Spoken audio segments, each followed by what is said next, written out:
اعوذ باللہ من الشیطان الرجیم بسم اللہ الرحمن الرحیم ھذا بصائر للناس وہدی ورحمۃ لقوم یوقنون۔ یہ ہے سوجھ کی باتیں، آنکھیں کھولنے والی باتیں لوگوں کے لیے، اور ہدایت اور رحمت ان لوگوں کے لیے جو ان پر یقین کریں۔ ام حسب الذین اجترحوا السیئات ان نجعلہم کالذین آمنوا وعملوا الصالحات، کیا ان لوگوں نے کہ جو یہ بری باتوں کا ارتکاب کر رہے ہیں انہوں نے یہ سمجھا ہے کہ ہم انہیں ان لوگوں کی طرح بنا دیں گے کہ جو ایمان لائے اور جنہوں نے نیک عمل کیے؟ سواء محیاہم و مماتہم، ان کی برابری ان کی زندگی ہو جائے گی اور ان جیسی ان کی موت ہو جائے گی۔ ساء ما یحکمون، کیا برا فیصلہ ہے جو یہ کر رہے ہیں۔ یعنی یہ دنیا میں جو کچھ ہو رہا ہے، لیکن یہ کہ آخرت میں تو اللہ تعالیٰ نیکوکاروں کو وہ اجر و ثواب دے گا، وہ ان کے درجے ہوں گے، ان کے لیے وہ انعام و اکرام ہوں گے کہ جن کا یہ تصور نہیں کر سکتے، اور مجرموں کے لیے وہ سزا ہوگی جس کا اس وقت تصور نہیں کر سکتے۔ اگر آخرت نہ ہو تو پھر تو معاملہ تلپٹ ہو گیا کہ دنیا میں جنہوں نے عیش کیے، صحیح اور غلط کا فرق رکھا ہی نہیں، جائز اور ناجائز کا سوچا ہی نہیں، وہ تو پھر عیش میں رہے، انہوں نے یہاں عیش کیے۔ اور وہ بیچارے کہ جو ڈر ڈر کر وہ پھونک پھونک کے قدم رکھتے رہے، یہ کام تو غلط ہے، یہ میں نہیں کرنا، چاہے مجھ سے نفع ہو سکتا ہے لیکن حرام ہے، میں نہیں کروں گا۔ اب وہ بیچارے دنیا کے اندر بھی انہوں نے فرض کیجئے فاقے کیے یا روکھی سوکھی کھا کر گزارا کیا، تو آخرت میں بھی انہیں کچھ نہ ملا۔ اگر زندگی صرف یہی زندگی ہے تو پھر بہت بڑا ظلم ہے، بہت بڑا ظلم ہے۔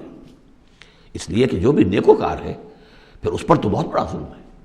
اس حوالے سے قرآن کہتا ہے کہ جو آخرت کو نہیں مانتا وہ در حقیقت ہمارے عدل کا منکر ہے۔ وَخَلَقَ اللَّهُ السَّمَاوَاتِ وَالْأَرْضَ بِالْحَقِّ، جبکہ اللہ نے آسمان اور زمین بنائے حق کے ساتھ، عدل کے ساتھ، حکمت کے ساتھ۔ وَلِتُجْزَىٰ كُلُّ نَفْسٍ بِمَا كَسَبَتْ، تاکہ پورا بدلہ دیا جائے ہر جان کو جو کچھ اس نے کمایا ہو، وَهُمْ لَا يُظْلَمُونَ، اور ان پر کوئی ظلم نہ ہو۔ أَفَرَأَيْتَ مَنِ اتَّخَذَ إِلَٰهَهُ هَوَاهُ، یہ آیت اس سے پہلے بھی آ چکی ہے، اب پھر آ گئی ہے۔ کیا تم نے دیکھا اس شخص کو جس نے اپنی خواہش نفس کو اپنا الہ بنایا ہوا ہے؟ بہت اہم ہے یہ۔ دیکھیے میں نے گنوائی تھی آپ کو اس 8 صورتوں کے مجموعے میں 4 تو وہ ہیں جو بڑی ایک ترتیب کے ساتھ جو توحید عملی کو بیان کیا۔ توحید عملی کیا ہے؟ اللہ کی بندگی، اپنی اطاعت کو اس کو خالص کرتے ہوئے، صرف اسی کی اطاعت، اس کی اطاعت سے منہ موڑ کر کسی اور کی اطاعت یا مخلوق میں سے کسی کی اطاعت ایسے معاملے میں جس میں خالق کی پھر معصیت لازم آ رہی ہے، یہ شرک ہے۔ توحید یہ ہے کہ تم ان اعبدوا اللہ مخلصا لہ الدین، اللہ کی بندگی کرو، عبادت کرو، اس کے لیے اپنی اطاعت کو خالص کرتے ہیں۔ اسی کا ایک داخلی رخ ہے، دعا اللہ سے کرو لیکن مخلصین لہ الدین۔ پہلی بات سورہ زمر میں، دوسری سورہ مومن میں۔ اب اللہ ہی کی دعوت، توحید کی دعوت لوگوں تک پہنچاؤ۔ ومن احسن قولا ممن دعا الی اللہ وعمل صالحا وقال اننی من المسلمین، اور اس کا جو ذریعہ ہے، میڈیم ہے اس دعوت کا، وہ قرآن ہے۔ لہذا سورہ حمیم سجدہ میں 6 جگہ قرآن کی عظمت کا بیان، اور یہ کہ دعوت جو ہے اس کی مرکزی مضمون۔ اس دعوت کے نتیجے میں جو لوگ آئیں، ملے، جڑے، جمع ہو، طاقت بنے، اور پھر وہ باطل کے غلبے کو ختم کر کے اللہ کے دین کو غالب کرے۔ یہ ہے اقامت الدین، یہ مرکزی مضمون ہے سورہ شورى کا۔ تو توحید عملی فرد سے لے کر اور پورے اجتماعی نظام تک ان 4 صورتوں مکمل ہو گئی۔ اب 2 صورتوں میں، سورہ زخرف میں اور یہاں سورہ جاثیہ میں، یہ جو اطاعت میں جو شرک ہو رہا ہے اس کی 2 انتہائی شکلوں کو بیان کر دیا۔ ایک شرک فی الاطاعت کیا ہے؟ انسانی حاکمیت کا تصور، حاکم تو اللہ ہے صرف، یعنی الحکم الا للہ لا یشرک فی حکمہ احدا لم یکن لہ شریک فی الملک، سورہ یوسف میں اور سورہ بنی اسرائیل میں اور سورہ کہف میں یہ سارے مضامین ہم پڑھ رہے ہیں۔ لیکن کوئی بھی حاکمیت کا اگر دعویٰ کرتا میں حاکم ہوں یہاں کا، جو چاہوں کروں، تو اس نے خدائی کا دعویٰ کیا۔ یہ تو شرک کی بدترین شکل ہو گئی۔ یہی دعویٰ فرعون کا تھا، یہی نمرود کا تھا۔ اسی طریقے سے انفرادی سطح پر شرک فی الاطاعت کیا ہے؟ نفس آپ کا جو ہے اندر ایک تقاضا کرتا ہے مجھے اس وقت یہ چیز چاہیے، اور آپ کو معلوم ہے کہ وہ حرام ہے، اللہ نے اسے حرام ٹھہرایا ہے۔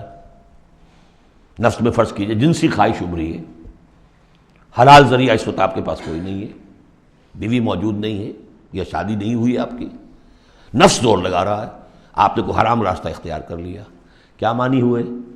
کہ آپ نے نفس کی اطاعت کی ایک ایسے کام میں جو اللہ نے منع کیا ہوا ہے۔ تو آپ کا معبود کون ہوا؟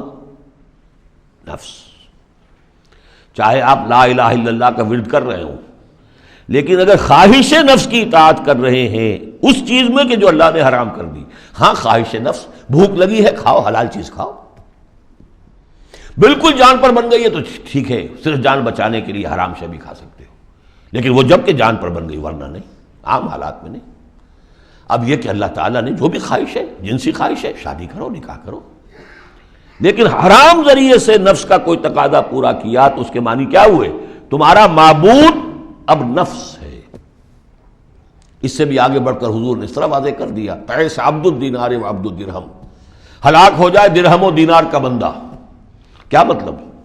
یہ روپیہ پیسہ جسے ہم کہتے ہیں وہ وہاں درہم و دینار تھا۔ درہم و دینار کا بندہ کون ہے؟ جو درہم و دینار کی محبت میں اتنا مبتلا ہو گیا ہے کہ وہ یہ نہیں دیکھتا کہ میں حلال سے لے رہا ہوں یا حرام سے لے رہا ہوں۔ معلوم ہوا اس کا اصل معبود یہ دولت ہے، یہ روپیہ پیسہ ہے، یہ درہم و دینار ہے۔ نام تو عبد الرحمن رکھا ہوا اس نے اپنا، یا اس کے والدین نے رکھا ہوگا، لیکن وہ ہے عبد الدینار، اس لیے کہ وہ تو دینار کی محبت میں وہ اللہ کے احکام کو توڑتا۔ تو یہ آیت اس اعتبار سے سورہ جاسیہ میں شرک فی الاطاعت کی انفرادی صورت، اور سورہ زخرف میں شرک فی الاطاعت اس کی جو بلند ترین شکل ہے ریاست کی سطح پر، حاکمیت غیر اللہ، اللہ کے سوا کسی کی حاکمیت کا اقرار، ان دونوں کے مابین جو ہے اب فل ان دی گیپس اس میں مختلف جو ہیں وہ آپ خود بھی قیاس کر کے ان کو پر کر سکتے ہیں۔ افرأیت من اتخذ الہہ ہواہ واضلہ اللہ علی علم، کیا تم نے غور کیا اس شخص کی حالت پر کہ جس نے اپنی خواہش نفس کو اپنا معبود بنا رکھا ہے، اور اللہ نے اسے گمراہ کر دیا ہے اس کے علم کے باوجود۔ عالم بہت بڑا ہے، بہت بڑا سائنسدان ہے، لیکن یہ کہ ساری سائنسدانیت جو ہے اس کے نتیجے میں ایمان اسے نہیں مل رہا ہے۔ گویا کہ ختم اللہ علی قلوبہم وعلی سمعہم وعلی ابصارہم، اللہ نے وہ مہر لگا دی ہے ان کے اوپر کہ پوری کائنات دیکھ لی، چھان لی، پھٹک لی، پھر بھی اللہ نظر نہیں آیا۔ یہ ہے مہر علی علم، بڑے بڑے سائنسدان، بڑے بڑے، اور لیکن یہ کہ اللہ نظر نہیں آتا ہوں۔ وختم، دیکھیے وہی الفاظ آگے آ گئے، وختم علی سمعہ وقلبہ وجعل علی بصرہ غشاوہ، اللہ نے اس کے دل پر مہر لگا دی، اس کے دل پر، اس کی سماعت پر اور اس کے آنکھوں پر پردہ ڈال دیا ہے۔ فمن یہدیہ من بعد اللہ، تو اب اللہ کے اس فیصلے کے بعد اب کون اسے ہدایت دے سکتا ہے؟ افلا تذکرون، تو کیا تم نصیحت حاصل نہیں کرتے؟ وقالوا ما هي الا حیاتنا الدنیا نموت ونحیا، اور وہ یہ کہتے ہیں کہ نہیں ہے ہماری بس دنیا کی زندگی کے سوا اور کوئی زندگی نہیں، ہم خود ہی مرتے ہیں خود ہی جیتے ہیں۔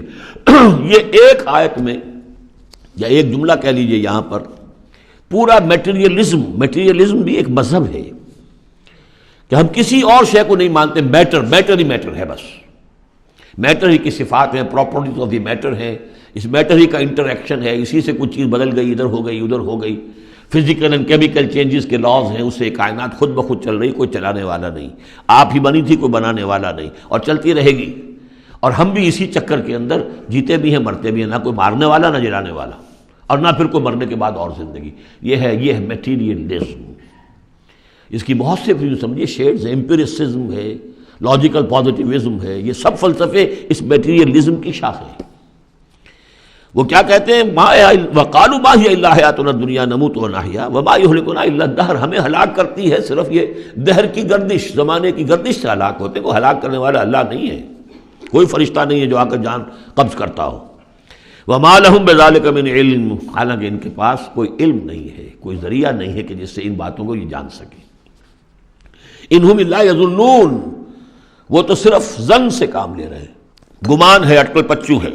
وَإِذَا تُتْلَىٰ عَلَيْهِمْ آيَاتُنَا بَيِّنَاتٍ، اور جب انہیں پڑھ کر سنائی جاتی ہیں ہماری روشن آیات، مَا كَانَ حُجَّتُهُمْ إِلَّا أَن قَالُوا ائْتُوا بِآبَائِنَا إِن كُنتُمْ صَادِقِينَ، تو ان کی دلیل تو بس یہی ہوتی ہے ایک، اچھا اگر کہتے ہو کہ بعد سے بعد الموت ہو تو ہمارے آباء و اجداد کو زندہ کر کے ہمیں دکھا دو، ہم مان لیں گے کہ ہم بھی اٹھا لیا جائے گا، ان کنتم صادقین، اگر تم سچے ہو۔ قُلِ اللَّهُ يُحْيِيكُمْ، کہیے کہ میں نے کبھی دعویٰ نہیں کیا کہ میں زندہ کر دوں گا، اللہ زندہ کرے گا تمہیں۔